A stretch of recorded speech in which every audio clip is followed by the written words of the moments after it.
Jalan-jalan bersama pria tampan. Jangan lupa untuk berdandan. Mohon perhatikan dan dengarkan, wanita manis ingin menjelaskan. Assalamualaikum warahmatullahi wabarakatuh. Perkenalkan semua, nama saya Naila Rahma dengan NIM 246151059. Saya dari kelas TBI 1B. Di sini saya akan menjelaskan tentang salah satu materi linguistik umum yaitu dengan topik hakikat bahasa. Secara umum, hakikat bahasa itu adalah sebuah sistem yang digunakan seseorang untuk berkomunikasi dengan orang lain, dan juga hakikat bahasa itu dapat digunakan untuk mengekspresikan perasaan seseorang. Nah, relevansi dari hakikat bahasa sendiri itu terletak pada kemampuannya untuk menyampaikan informasi dan membangun hubungan antara anggotanya, seperti itu. Dan ada satu ahli bahasa, yaitu Abdul Khair. Menurut beliau, hakikat bahasa itu adalah sebuah sistem lambang bunyi yang digunakan orang-orang yang bersifat arbitrter. Ya, hakikat bahasa itu bersifat arbitrter dan digunakan orang-orang untuk berkomunikasi sesama.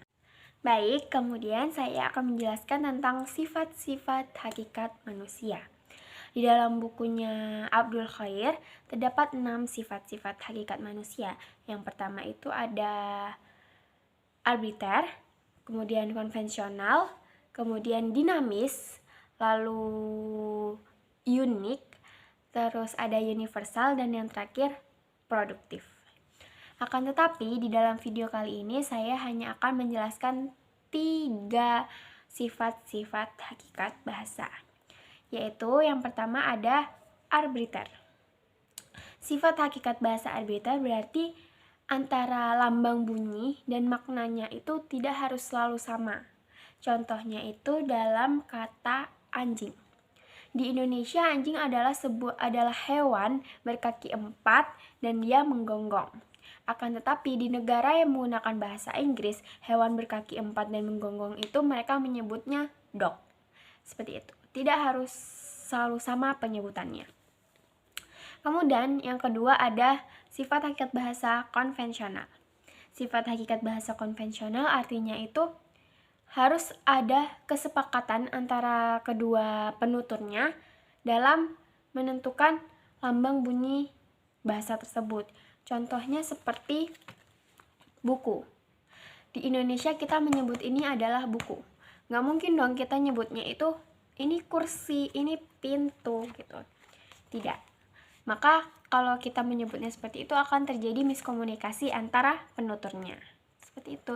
Karena sudah ditetapkan dari dulu bahwa ini adalah buku. Seperti itu. Kemudian yang ketiga atau yang terakhir, sifat hakikat bahasa dinamis. Sifat hakikat bahasa dinamis artinya bahasa itu tidak statis dan dia akan selalu berubah mengikuti perkembangan zaman. Dan sifat hakikat bahasa dinamis ini terjadi pada 5 aspek. Yang pertama ada morfologi, fonologi, sintaksis, semantik, dan terakhir leksikon. Seperti itu. Nah, seperti yang sudah dijelaskan sebelumnya, pada sifat hakikat bahasa yaitu sifat hakikat bahasa dinamis, bahwasannya perubahan bahasa itu terjadi pada 5 aspek. Yang pertama ada fonologi, morfologi, sintaksis, semantik, dan yang terakhir ada leksikon. Kali ini saya akan membahas satu persatu pengertian dari kelima aspek tersebut secara singkat. Yang pertama ada fonologi. Fonologi itu mempelajari bunyi bahasa dan fungsi bahasa dalam membedakan makna. Dan fonologi ini terbagi menjadi 2. Yang pertama ada fonetik dan fonemik. Yang kedua ada morfologi. Morfologi itu berfokus pada struktur internal kata dan pembentukan kata. Kemudian yang ketiga ada sintaksis. Sintaksis itu mengkaji hubungan antar kata, kemudian memperhatikan tata urutan dan juga struktur kalimat. Keempat ada semantik. Semantik itu berfokus pada makna kata dan hubungan antara tanda dengan apa yang ditandainya. Yang kelima dan yang terakhir ada leksikon. Leksikon itu merupakan pembendaharaan antara kata dalam bahasa. Berikutnya saya akan menjelaskan tentang penerapan hakikat bahasa di kehidupan nyata dan dalam konteks linguistik. Dalam penerapan kehidupan nyata, hakikat bahasa itu dapat dicontohkan dari seorang guru yang mengajar murid-muridnya di kelas, dan guru itu menggunakan bahasa yang baik dan mudah agar murid-muridnya itu paham akan materi yang disampaikan beliau. Kemudian contoh lainnya ada seperti dua orang teman yang mereka sedang berbicara dan bercanda menggunakan bahasa yang sudah mereka sepakati sehingga mereka paham akan yang mereka bicarakan satu sama lain. Seperti itu. Nah, dalam konteks linguistik, penerapan hakikat bahasa itu mencerminkan bagaimana sifat dari penuturnya. Jika penuturnya itu berkata baik, sopan, maka penutur itu mencerminkan sifat positif. Akan tetapi sebaliknya, jika penuturnya bersifat berkata dengan kasar, tidak baik, berarti dia mencerminkan sifat negatif.